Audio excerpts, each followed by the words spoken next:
Nggak di ini aja Pak, ke barak militer gitu kayak tetangga sebelah. Karena kewenangan kami saat ini kan SD dan SMP Ya, oke. SD dan SMP ini usia-usia yang mereka masih memiliki kebutuhan pendampingan dari orang tua.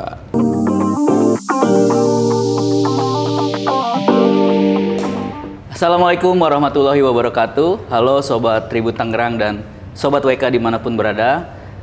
Kembali lagi bersama saya Eko Priyono, Content Manager di Warta Kota Network. Kali ini saya bersama Pak Kadis Pendidikan Kabupaten Tangerang, Pak Dadan Gandana. Siap. Apa kabar Pak? Alhamdulillah baik. Hari ini kita akan bicarakan soal pendidikan, masih berhubungan dengan Hari Pendidikan Nasional yang bertepatan 2 Mei 2025 lalu. Di Kabupaten Tangerang ada namanya Merdeka Belajar ya Pak? Ya. Merdeka Belajar. Dan secara simbolis dilakukan atau dibikin program pembiayaan sekolah SD, SMP gratis. Ya. Bisa dijelaskan Pak mengenai program tersebut? Baik Pak Eko, bahwa kemarin kita bersama seluruh elemen penggiat pendidikan di Kabupaten Tangerang telah melakukan kegiatan peringatan Hari Pendidikan Nasional. Nah, di mana di dalamnya Pak Bupati, Ibu Wakil Bupati, serta pimpinan-pimpinan daerah lainnya bersepakat untuk melaksanakan program sekolah gratis. Ya, kita melaunching sekolah gratis bagi sekolah-sekolah swasta yang bisa bekerja sama dengan pemerintah daerah untuk menyelenggarakan pendidikan gratis bagi masyarakat Kabupaten Tangerang. Nah, kemudian juga sekolah gratis ini di tahap pertama ini kita akan menyelenggarakan bagi 25.000 siswa SMP dan 24.000 bagi siswa SD. Nah, nanti di tahun berikutnya secara bertahap akan kita tambah lagi, Pak. Oke. Bicara ketersediaan Pak, memang kan persoalannya ya nggak cukup mungkin ya gitu. Nah, ini mengatasinya Pemkab akan seperti apa? Ya, memang ini salah satunya kita untuk mengatasi keterbatasan sarana prasarana sekolah-sekolah negeri yang kita miliki, sehingga kita berpikir bagaimana untuk memberdayakan sekolah-sekolah swasta yang ada di wilayah Kabupaten Tangerang. Nah, jadi bukan hanya untuk memfasilitasi layanan pendidikan bagi siswa-siswa kita, tapi juga kami juga ingin membantu rekan-rekan di satuan pendidikan swasta agar bisa lebih mandiri lagi, lebih berdaya lagi, dan bisa ikut mengembangkan pendidikan di Kabupaten Tangerang agar menjadi lebih berkualitas. Oke. Ini kan berhubungan dengan pembiayaan Pak. Skemanya itu akan bagaimana Pak? Kan tadi Bapak bilang 40 miliar di awal. Nah, nantinya akan bagaimana Pak? Iya, jadi untuk skema pembiayaannya kami berencana untuk melakukan MOU dan PKS dengan rekan-rekan kami di Satuan Pendidikan Swasta. Nah, kemudian nanti peserta didik yang warga Kabupaten Tangerang yang daftar ke mereka kita biayai dan kita akan berikan, kita transfer langsung kepada sekolahnya untuk membiayai pendidikan mereka. Oke. Pak, kemudian bicara mindset ya, kan selama ini orang tua gitu selalu kita sekolahkan anak saja di negeri, entah persoalannya karena urusan biaya, karena kualitas. Nah, di kabupaten ini coba ya SD, SMP swasta pun layak gitu bisa dimasuki. Ini gimana sih Pak? Ya, memang ini mindset yang masih ada di masyarakat kita, dan memang kami ingin secara perlahan ya harus kita rubah bahwa sekolah-sekolah swasta di Kabupaten Tangerang ini mutunya ya sudah sangat-sangat luar biasa, di atas rata-rata, dan kalau kita standarkan dengan negeri jelas mereka sudah sama, dan malah ada beberapa sekolah swasta yang lebih unggul dibanding sekolah negeri. Ya, hal ini bisa dibuktikan dari kegiatan akreditasi yang telah dilakukan oleh Departemen Pendidikan dan Dinas Pendidikan, ya di mana swasta ya sudah mendapatkan akreditasi.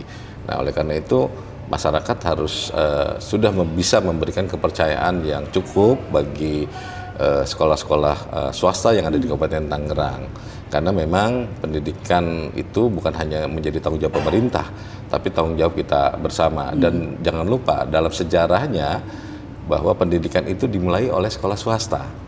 Ya. Oke. Jadi nggak perlu khawatir gitu ya nggak Pak? perlu khawatir. Oke. Betul. Soal tadi Pak, peran orang tua. Betul. 2045 katanya kita generasi emas yang menyongsong. Betul. Ya tentu Pemkab atau Pemkot atau Pemprov gitu sudah punya program. Nah, menurut Pak Kadis seperti apa Pak? Maksudnya orang tua menyekolahkan anaknya kan untuk ya terdidik, punya kemampuan, betul, dan lain-lain. Nah, tapi kan ada peran serta mereka. Nah, hal apa yang ingin Bapak sampaikan ke para orang tua? Ya, Mas Eko. Jadi kalau kami berpikir bahwa sekolah pertama anak-anak kita atau siswa-siswa kita itu adalah di rumah. Ya. Ya, jadi yang utama itu adalah sekolah yang di rumah. Sekolah di rumah itu pendidikan mulai itu dari ibunya, dari ayahnya, maupun dari lingkungan keluarganya. Nah, ini yang paling utama. Sekolah melakukan pendidikan, menjaga pendidikan ini melengkapi kemampuan-kemampuan dasar yang harus mereka miliki. Nah, oleh karena itu tanggung jawab mendidik siswa ini tidak hanya pada sekolah. Nah, justru yang kita jangan lupakan bahwa pendidikan pertama adalah pendidikan di rumah. Pendidikan di rumahnya ini yang harus kita optimalkan ke depan. Bagaimana seorang anak ya bisa berkomunikasi, bisa berkonsultasi dengan orang tua dan lingkungan keluarganya. Nah, karena kalau di keluarganya kuat, keluarganya bisa mengkomunikasikan wawasan dan pengetahuan yang ada, mudah-mudahan anak-anak ini menjadi anak-anak yang unggul nantinya. Dari sekolah tinggal melengkapi. Nah, ini yang memang menjadi tanggung jawab kita bersama. Jadi memang ada beberapa orang tua yang berpikir bahwa untuk pendidikan adalah tanggung jawab sekolah. Nah, ini perlu kita sempurnakan bahwa pendidikan itu tanggung jawab kita bersama, bukan hanya sekolah. Oke. Jadi posisi saya orang tua nih misalnya. Siap. Kalau anak saya bermasalah gitu, di sekolahnya gimana sih, guru gimana? Nah, pandangan Bapak gimana? Apakah ya jangan seperti itu dulu, dilihat dulu secara keseluruhan. Nah, Bapak mendapati kasus itu gimana Pak? Jadi kalau kami di Kabupaten Tangerang itu lebih kepada pendekatan psikologis ya Pak. Ya, jadi yang kita lakukan tidak menjustifikasi bahwa si anak ini bermasalah. Ya. Oleh karena itu biasanya kami minta pada satuan pendidikannya untuk bisa membangun komunikasi dengan orang tuanya. Ada permasalahan apa yang terjadi di rumahnya, ada permasalahan apa yang melatar belakanginya. Nah, karena apa? Kalau tidak kita selesaikan permasalahan di belakangnya, ya maka masalah ini akan menjadi terus menerus ya, karena sekolah ini kan hanya berapa jam. Nah, dia banyak waktu juga di luar yang kita tidak mengetahui seperti apa ya, misalnya di kondisi rumahnya seperti apa, kondisi lingkungan keluarganya bagaimana. Nah, ini harus kita selesaikan. Dan kami di Kabupaten Tangerang sudah membentuk tim pencegahan penanganan kekerasan di masing-masing satuan pendidikan. Nah, ini kita lakukan secara berjenjang. Ketika ada anak-anak yang bermasalah, kita ingin konseling dan konsultasi yang pertama dilakukan oleh satuan pendidikan. Kemudian apabila masih dirasa perlu, maka kita tarik ke tingkat kabupaten. Nah, di kabupaten ini kami bekerja sama dengan dinas DP3A menyediakan juga tenaga-tenaga psikolog anak. Nah, sehingga untuk berkonsultasi baik orang tua maupun siswanya bisa kita lakukan secara bersama. Oke. Bagaimana dengan kasus ketika misalnya keluarga itu utuh gitu ya? Saya nyebutnya ada orang tuanya masih lengkap ya, ayah ibu gitu ya. Dia mendapat kasih sayang cukup. Kalau masih nakal, ya tadi cara itu. Nah, gimana kalau memang ada siswa yang keluarganya tidak utuh gitu? Artinya kan ada fungsi orang tua, baik ayah atau ibu yang tidak jalan semestinya. Dan itu mungkin mendorong mereka untuk bertindak hal-hal yang di luar anak gitu, kewajaran anak. Caranya gimana? Masih sama itu atau pendekatan yang lain? Kalau kami ya tadi ya tetap mengedepankan bagaimana keluarga ini bisa juga berkomunikasi dengan satuan pendidikan ya. Nah, walaupun misalnya tadi kondisi keluarganya ya karena sesuatu hal ya mereka tidak bisa bersama-sama.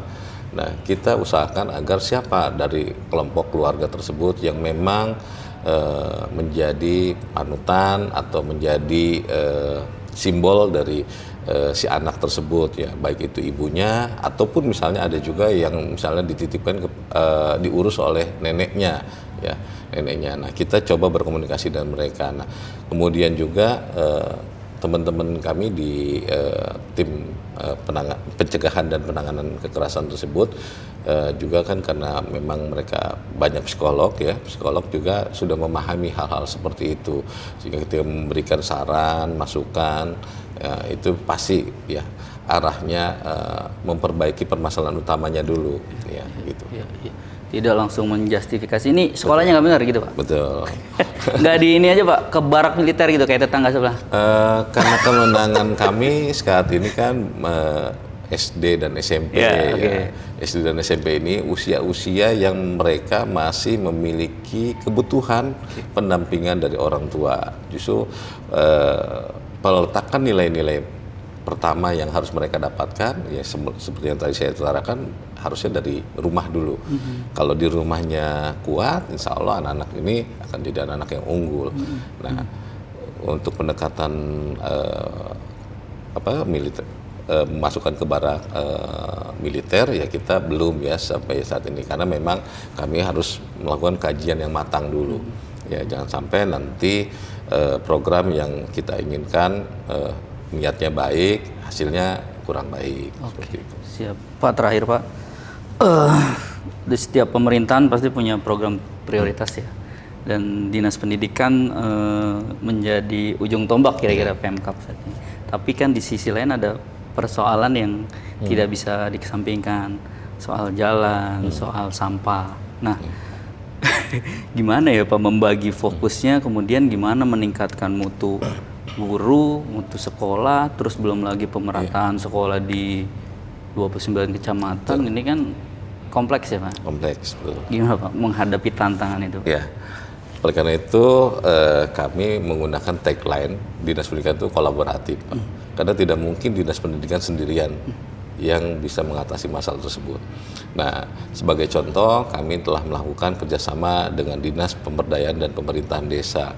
Kami bekerjasama dengan desa-desa yang ada di Kabupaten Tangerang, diantaranya untuk mengatasi masalah masyarakat yang putus sekolah atau tidak bersekolah atau tidak melanjutkan. Nah, yang ada di masyarakat, terutama di pedesaan, kami meluncurkan program namanya Pakades, Paket Kesetaraan Tingkat Desa. Nah, hal ini tidak dibiayai oleh Dinas Pendidikan, tapi dibiayai oleh dana bagi hasil dari pemerintah daerah kepada desa. Nah, desa kemudian memberikan beasiswa kepada mereka yang putus sekolah tersebut, bekerja sama dengan PKBM yang ada di wilayah sekitarnya. Nah, jadi alhamdulillah sekarang pesertanya sudah 5.200. Oke. Gratis juga sama. Artinya nggak melulu dari dinas itu ya Pak? Tidak melulu dari dinas. Ya. Tadi pas soal pembangunan sekolah gitu, saya lihat data BPS dan PPID gitu ya.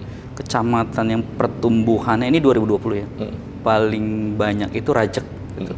Sedangkan kemarin Palahlar tuh Cikupa ya, itu minus gitulah kira-kira pertumbuhannya. Nah, di Rajek ini ketersediaan sekolahnya Pak sudah memadai atau sudah ada rencana memang tapi belum dijalankan? Kebetulan kami sudah membuat beberapa kajian ya terkait dengan rencana kebutuhan sekolah sampai 10 tahun ke depan. Ya, dengan melihat pertumbuhan penduduk kita. Nah, memang yang agak sulit kita prediksikan ya, yaitu pertumbuhan terutama urbanisasi ya, karena Kabupaten Tangerang ini angka urbanisasinya agak tinggi ya, karena memang Kabupaten Tangerang ini tempat investasi ya, tempat perdagangan, tempat produksi dan lain sebagainya yang memang mengundang masyarakat daerah lain untuk bisa bekerja, tinggal di sini. Nah, ini memang perlu kajian ya, dan kami sudah melakukan kajian-kajiannya di daerah-daerah yang memang mungkin nanti akan terjadi ledakan penduduk. Nah, karena otomatis ketika penduduknya di suatu daerah bertambah, otomatis kebutuhan sekolahnya harus bertambah.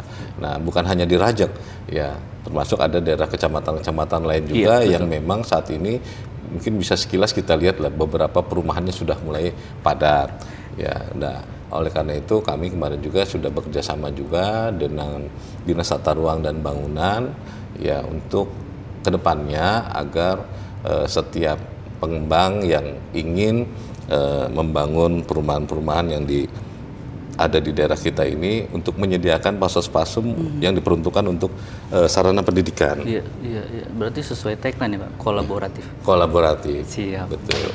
Ya, Sobat Tribun Tangerang, Sobat Warta Kota, demikian obrolan kita bersama Pak Kadis, Pak Dadan Yandana. Tanpa menyampingkan peran sekolah, gitu.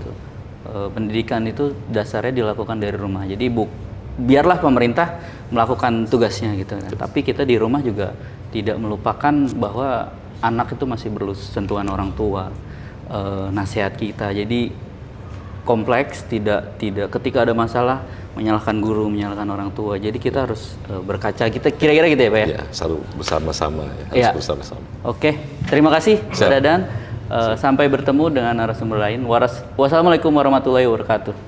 Jangan lupa subscribe ya.